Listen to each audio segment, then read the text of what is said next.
Kali ini saya ingin mengupas mengenai pendidikan di Indonesia. Kenapa ini penting? Karena bagaimanapun juga ya, kita tidak bisa pungkiri kalau sekarang banyak sekali perusahaan yang mengeluh tentang kesiapan SDM di Indonesia untuk masuk dunia industri, dunia pekerjaan, dan lain sebagainya. Itu tentunya tidak bisa serta-merta disalahkan kuliahnya. Karena kuliah itu hanya 3-4 tahun. Pendek sekali untuk mereka bisa merubah, men-change hidup mereka. Mungkin yang kita harus kupas adalah bahwa setiap tahapan pendidikan itu seharusnya punya target, punya tujuan. Nah, ini yang seringkali dikeluhkan. Ya, sempat di Indonesia kita mengambil kurikulum dari Finlandia, tapi juga nggak jelas, karena bukan itu masalahnya. Tapi kita harus memahami bagaimana ilmu perkembangan, ilmu pendidikan sejak anak itu kecil sampai mereka besar. Nah, saya jelaskan dulu ya, karena kalau kita tidak paham akarnya dari mana pendidikan ini, kita tidak akan pernah menemukan bagaimana kita mempersiapkan SDM di kemudian hari, gitu ya. Kita mulai juga dengan kita lahir misalnya nih, ini bayi lahir ya. Tentunya ini bicara tentang kita diciptakan dengan semua kapasitas kemampuan manusia. Ini luar biasa sebenarnya, ya.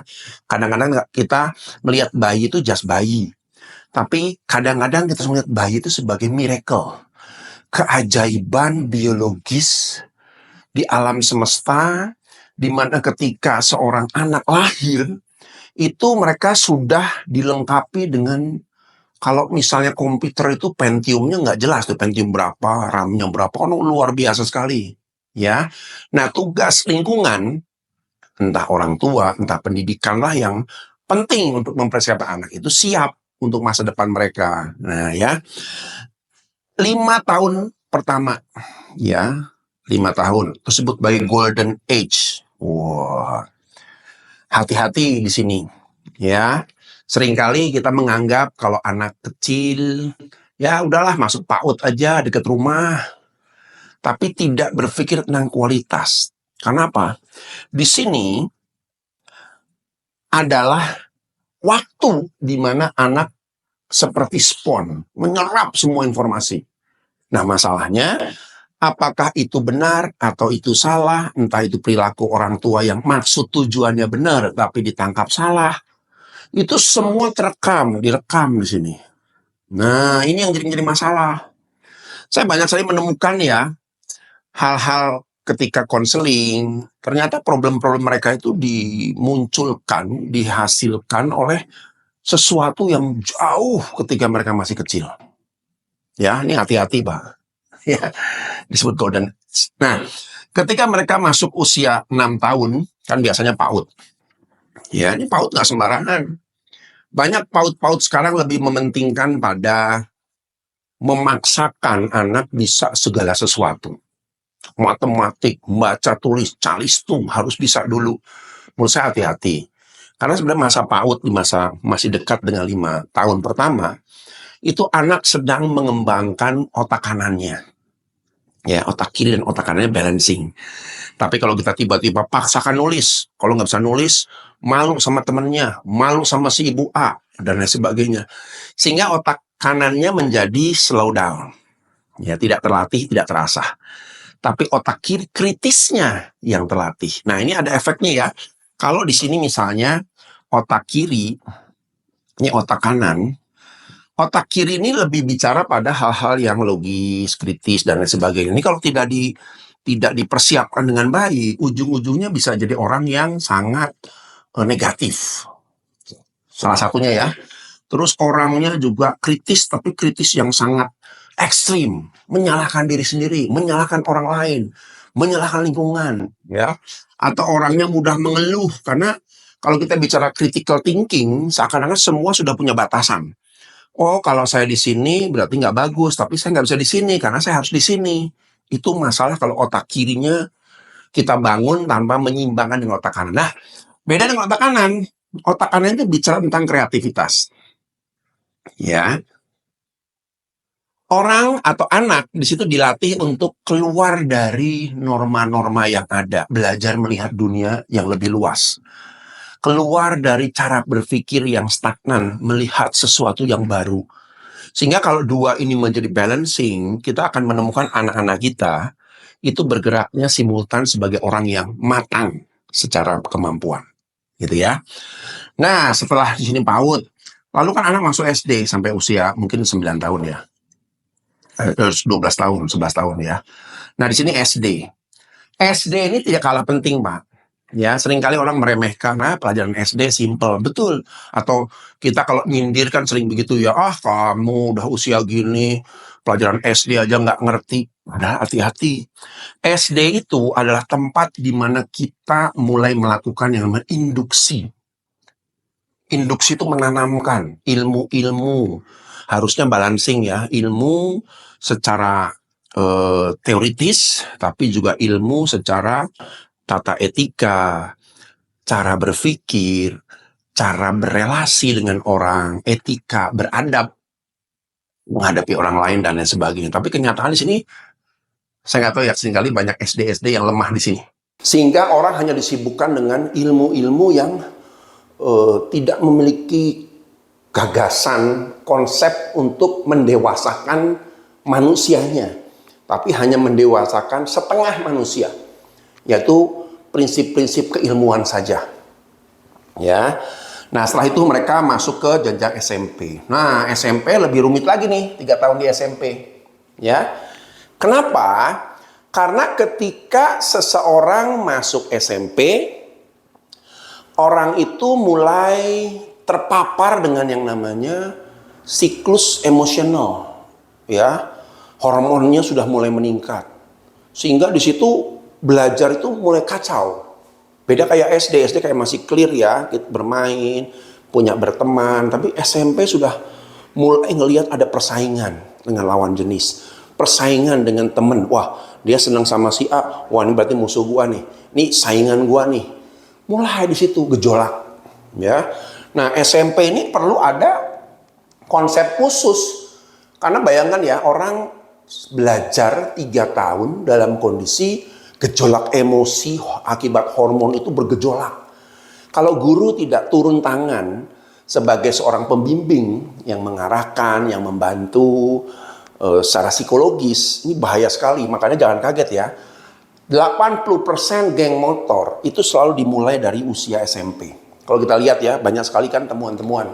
Ditangkap polisi, geng motor, ditanya usianya. Loh, kok masih usia SMP, SMA awal, dan lain sebagainya.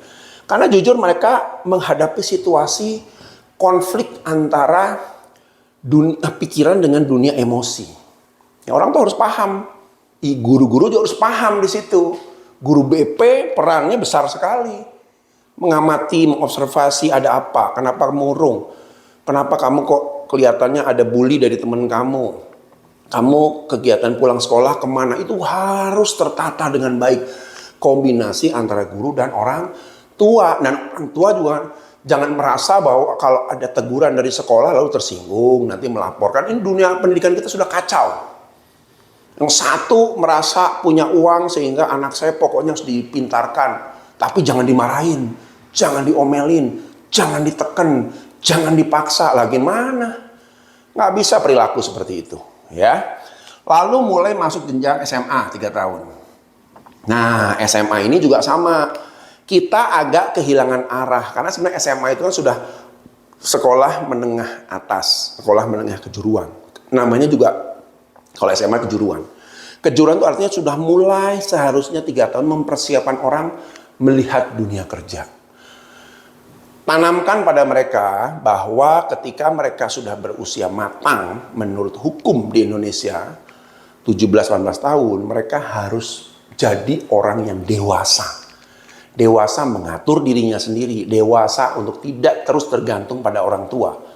Ya, jadi kalau kita sudah di atas 18 tahun, kan kalau film kan juga gitu ya, batas usia 18 tahun, kalau dianggap dewasa, bisa mengambil keputusan sendiri. Mereka sudah selayaknya harus mulai mempersiapkan untuk mencari penghasilan sendiri. Nah, ini hati-hati ya. Banyak orang tua menganggap anak ya anak. Nggak bisa lah kamu cari uang sendiri. Tapi tidak belajar mempersiapkan mereka sehingga anak nggak mandiri. Saya banyak menemukan ya kasus-kasus di mana orang tua membawa anaknya untuk konsultasi karena tidak mau belajar, tidak mau kuliah, kerja juga nggak mau, kerjaan minta motor yang bagus, mobil yang bagus, minta game, nah komputer nggak mau kerja. Anda tahu usianya berapa? Ternyata usia yang diharapkan itu adalah usia 30, 35 tahun. Bayangin tuh, nggak mau kerja, males dan lain sebagainya. Nah ini adalah fenomena yang menurut saya sesuatu yang mengerikan ya. Karena ini bukan saja membuat orang menjadi sangat tidak dewasa secara kehidupan pribadi juga gitu kan ya. Nah SMA sebenarnya menjelaskan itu. Jadi di sini tuh harus nilai-nilai ya, nilai tentang kemandirian,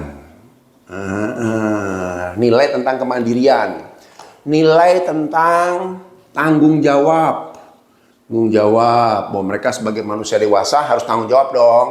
Nggak bisa minta orang tua lagi, cari duit sendiri, cari penghasilan sendiri, gitu kan ya. Nah, lalu apa yang terjadi ketika kuliah? Makanya di kuliah kita tidak seperti sistem sekolah. Di perguruan tinggi semuanya diajar betul-betul mandiri. Ya, ngatur SKS sendiri, ngatur gaya belajar sendiri, ngatur dan lain sebagainya. Ya, ini banyak gagal di sini orang kuliah karena di SMA-nya pun tidak ada pembekalan yang baik di situ. Sehingga gagal lah dia kuliahnya. Tapi kalau dibekali dengan baik, kamu udah dewasa loh ya. Nanti orang tua kamu nggak bisa terus-terusan diandalkan. Kamu harus mulai mikir cari. Nah di kuliah itu kan juga kita bicara berkaitan dengan namanya profesi. Profesi itu akar kata profesional. Artinya orang yang dihargai karena mereka memiliki keterampilan yang spesifik yang seharusnya bisa mensupport ya suatu industri, suatu proses kemasyarakatan sehingga semuanya bisa jalan dengan lancar. Kuncinya itu. Banyak orang lepas kuliah pun nggak ngerti, hanya sibuk melamar sana. Kamu apa? Ya saya pendidikan ini ya pendidikan, tapi dia nggak ngerti esensi dari dia punya profesi apa. Beda kayak SMA oke lah, SMK ya tenaga kerja yang siap pakai. Jadi usia muda mereka ya sudah kerja, tidak diarahkan untuk berpikir strategis. Memang itu tugasnya. Kecuali kalau nanti mereka mau kuliah lagi, sekolah lagi, atau disekolahkan perusahaan, lalu mereka lebih punya karir, is okay. Tapi kalau sudah kuliah, perusahaan mengharap Anda sudah kuliah 3 tahun, 4 tahun. Ya, ngerjain PR, tugas, berprestasi, belajar ilmu. Ketika masuk satu perusahaan, harapannya ya minimal profesinya sudah kelihatan gitu loh. Kalau contoh saya bagian akuntansi, kuliah di akuntansi. Jangan sampai hal-hal dasar tentang akunting ini nggak ngerti. Nah kan ini kan repot. Perusahaan jadi bingung. Lah ini orang kuliah 4 tahun ngapain aja, udah 4 tahun lama loh. Ya. Kita lihat dari prinsip 10.000 jam ya. Kalau orang baca satu topik 10.000 jam, melajari satu topik, mereka akan hampir mencapai ahli. Dari si teoritis ya, karena belum pengalaman. Tapi secara teori dia menguasai. Nah ini 4 tahun. 4 tahun kali berapa jam, itu udah berapa ratus ribu jam. Yang disia-siakan, karena selama di kuliah mereka tidak ngerti esensi mereka keluar dari kuliah seperti apa. Bahkan saya sering nanya, Anda tahu nggak sih dunia kerja sekarang tidak baik-baik saja? Dunia kerja tuh sulit, penuh masalah, penuh problem. Ya tahu Pak, tapi saya belum terpikir ke sana. Pikir. Karena impact-nya terhadap Anda sendiri. Kenapa lahan kerja itu jadi seakan-akan sempit. Nah ini juga jadi masalah anak muda yang hidupnya slow. Work-life balance. Ya, saya baru berapa lama menginterview seorang anak muda. Ya, baru sekali kerja. Dia bilang, Pak ini nggak cocok dengan nilai saya. Karena saya kan punya prinsip work-life balance. Luar biasa. Lalu saya tanya, work-life balance itu apa? Ya pokoknya balance Pak. Jangan kerja terus. Saya juga punya kehidupan pribadi, punya keluarga. It's okay. Tapi work life balance yang benar itu bukan pembagian totally 100%. 50, 50, 30. No. Work life balance itu 100% saat di tempat kerja. Kita tuntaskan, kita fokuskan betul-betul. Dan ketika kita di keluarga, di rumah, pribadi kita 100%. untuk meningkatkan kapasitas, bukan main, bukan nongkrong, ngerokok, ngelamun, ilmunya nggak dapat di luar, blank begitu ya, lalu masuk pekerjaan, ngeblank juga. Ini jadi putaran lingkaran setan yang terus menerus. Karena banyak orang pada akhirnya masa probation tidak lanjutkan. Loh, ini anak 3 bulan kok Excel aja nggak ngerti. Ini 3 bulan kok sudah banyak diajarin teman-teman nggak ngerti. Terus tanya, kamu di rumah belajar nggak? Enggak Pak, di rumah ya di rumah. Loh, kok begitu? Padahal kamu dapat penghasilan dari mana? Kamu bisa minum kopi dari mana? Kamu bisa ngerokok dari mana? Bisa makan dari mana? Bisa bantu keluargamu dari mana? Dari tempat kerja Pak, dari penghasilan. Lah itu yang harus kita mau pikirkan. Improve. Ya, improve dua-duanya. Kerja oke, tapi ketika di luar juga mulai fokus. Jangan cuma nongkrong. Cari kegiatan yang bisa meningkatkan kemampuan. Sehingga ketika kita menjadi seorang yang bekerja, kita menjadi orang yang profesional. Nah, profesional itu dasarnya dari profesi. Profesi saya apa? Nah, ini masalah besar nih, gitu kan ya. Nah, belum lagi ditambah dengan mungkin antara kebutuhan tenaga kerja dengan kebutuhan industri sering nggak match.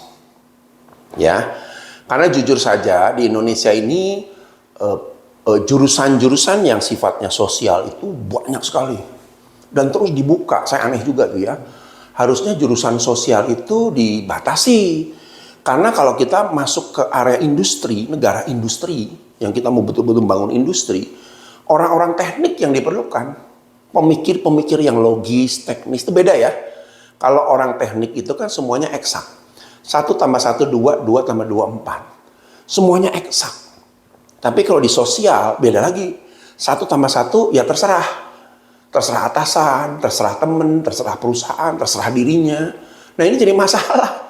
Akibatnya kita punya orang yang setengah-setengah. Setengah itu artinya bukan setengah kemampuan, tapi mereka tidak diasah untuk berpikir untuk problem solving dengan taktis dan lain sebagainya. Saya banyak juga training-training problem solving yang ketika saya tanya, ya Anda berapa lama kerja di sini? Pak, saya udah hampir 5 tahun, 6 tahun.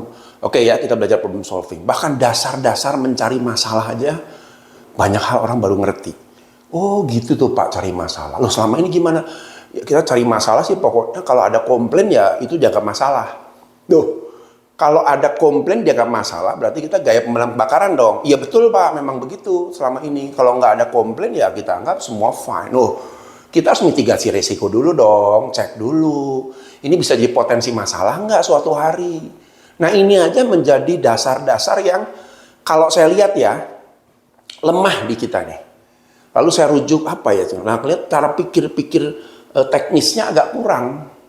Kebanyakan cara berpikirnya lebih ke non teknis. Salah tidak, tapi kita harus balancing dan lihat kebutuhannya yang mana di industri kita. Karena kalau enggak ini akan jadi masalah, ya. Jadi siklus pendidikan yang sebutkan tadi, yuk kita coba harus perbaiki. Targetnya kemana sih? Jadi profesi ini harus dikaitkan juga dengan arah strategi perusahaan. Kan pada akhirnya kan dengan negara yang sudah dipersiapkan oleh pemerintah bahwa ini loh investor masuk ya, ini industri-industri yang boleh masuk di Indonesia, yang sumber dayanya ada, sumber alamnya ada dan sebagainya. Artinya sejak dini ya, bukan sejak dini sini, ya kita harus punya blueprint yang jelas untuk sampai ke arah strategi ini. Nah, selama ini nggak ada blueprint, yang ada ya para pendidik PAUD ya dengan gayanya masing-masing, ya kan? Mereka merekrut guru juga ya sudahlah, nganggur ya, yuk kita ngajar anak kecil gampang kok, anak kecil nggak pernah komplain, betul. Tapi apakah mereka dididik dengan orang yang ngerti tentang psikologi anak, tentang perilaku anak, tentang sebab akibat dari sesuatu kalau anak diperlakukan seperti ini menjadi apa? No, pendidikan SD juga sama. Yuk jadi guru SD yuk gampang, anak SD mah kasih aja matematik, kasih PR ya sudah. Kita nggak pernah peduli hasilnya. Yang kita ributkan adalah prosesnya. Belum guru juga banyak mengeluh, harus menuliskan, harus mencatat, harus pusing gurunya sendiri. Apa-apaan ini? Kalau pendidikan seperti ini terus, saya garanti sampai kapanpun kita nggak pernah maju dan keluar dari sebagai negara yang besar. Walaupun mimpinya gede, ya saya yakin lah Presiden sekarang juga punya mimpi besar, Indonesia 2045, tapi saya yakin dengan persiapan yang model seperti ini, saya garansi tidak akan pernah jadi. Nah ini masalah besar buat kita.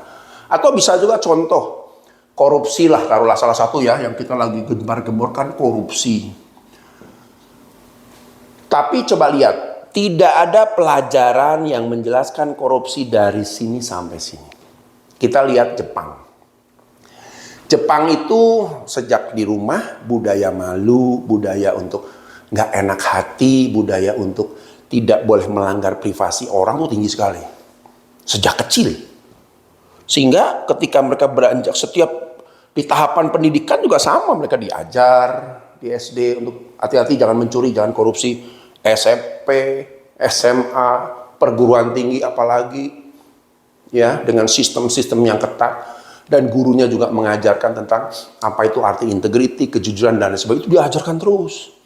Sehingga jangan kaget ketika mereka masuk dunia kerja, otak mereka sudah terkunci bahwa korupsi itu jahat, korupsi itu tidak baik, korupsi bla bla bla bla.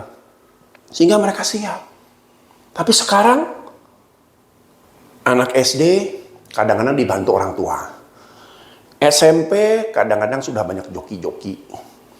SMA sama. Ini bagaimana ini kacau balau di sini. Lalu kita sekarang gembar-gembar membantu korupsi, nggak bisa.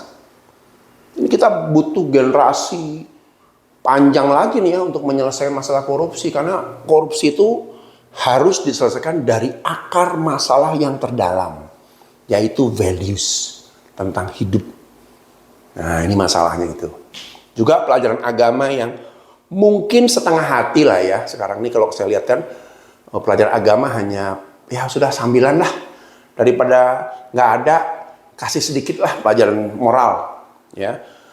Lalu mereka ikutin ibadah lah ya, ikutin aja. Tapi tidak ada penanaman karakter dari agama-agama masing-masing ya. Karakter yang, hey kamu nggak boleh. Hey, ini salah, ini benar. Ini akibatnya. Ya, karena kalau ini sudah simultan sejak anak kecil, PAUD sampai di sini, bahkan mungkin sejak di rumah ya, orang tua pun harus mulai memahami itu pendidikan anak. Makanya jangan kaget, kalau di Indonesia kan kita lihat ya, dulu Departemen Sosial kan sering ditegur. Pak, kenapa itu kok anak-anak berkeliaran pinggir jalan dibiarkan? Anda bisa lihat nggak? Anak-anak yang sejak kecil di usia-usia 5 tahun, 6 tahun masih di jalan, otaknya udah terpapar dengan segala macam. Pelecehan, uang yang nggak halal, minta-minta dan sebagainya. Anda nggak usah kaget. Sekarang angka kecil ya, mereka masih PAUD. Kira-kira tahun 2045 orang-orang seperti ini akan jadi bisa di sini? Nggak bisa. Mereka hanya jadi sampah. Ya, karena tidak mengikuti proses ini akhirnya ya kadang sekolah karena orang tua nggak peduli. Nah, jangan kaget, masalah sosial di Indonesia ini harus mulai dari akarnya dulu. Bukan nangkep-nangkepin orang, maling ditangkep, ini ditangkep. Dari mana orang kok bisa berpikir maling? Ya orang baik kok Pak. Iya betul, kenapa bisa maling? Karena ketika kepepet, mereka nggak punya kemampuan berpikir. Akhirnya ambil jalan pintas, ikutin orang. Ini ada barang, saya ambil aja deh. Tidak diajar tentang kepemilikan. Ini akibatnya. Kekacauan yang dimulai dari seluruh proses pendidikan Indonesia yang sudah carut semarut. Ya, bagaimana mulainya? Saran saya satu. PAUD harus dievaluasi, ada naungan untuk proses pendidikan PAUD itu clear. Ya, kalau kita mau ngacu Finlandia katanya. Ya Finlandia anak kecil nggak pernah dididik, dilatih, didorong, belajar nulis dan lain sebagainya. Kalau telat nulis cuma dibiarin aja. Yang penting berproses, setiap orang itu kan beda-beda. Ya, saya sendiri termasuk orang yang baca tulis itu terlambat. Tapi ibu saya nggak pernah maksa tuh, flow aja. Dipanggil guru, dinasihatin guru. Bahkan sampai usia 7 tahun tuh saya masih belepotan dalam hal nulis dan membaca. Ibu saya nggak pernah komplain. Ya biarin aja lah. Tapi sekarang nggak ada masalah dengan itu. Toh pada akhirnya kita belajar juga. Setiap orang kan punya pace kecepatan yang berbeda-beda, itu yang seringkali nggak dipahami sekolah. Memaksakan semua harus sama pinternya, nggak bisa. Ya, semua orang harus sama minat ke matematik, nggak bisa. Saya ini orang yang kalau dibilang lemah di matematik, tapi senang di seni. Nah, tapi seni kan waktu itu tidak menjadi satu acuan ya. Nganggap seni itu apa sih? Udah kamu yang serius belajar matematik biar pinter jadi dokter, jadi pilot dan sebagainya. Akibatnya otak kiri kita berkembang, otak kanan kita lemah. Nah, itu yang terjadi di pendidikan di Indonesia. Yuk kita sama-sama coba pikirkan. Semoga video ini menjadi salah satu pemicu ya untuk kita benar-benar, lalu apa sih kontribusi kita sebagai pendidik, sebagai orang tua, sebagai praktisi dan lain sebagainya. Kita tidak bisa tinggal diam kalau kita mau mencapai Indonesia emas. Karena negara lain mempersiapkannya bukan sejak dewasa, bukan sejak remaja, tapi sejak anak-anak.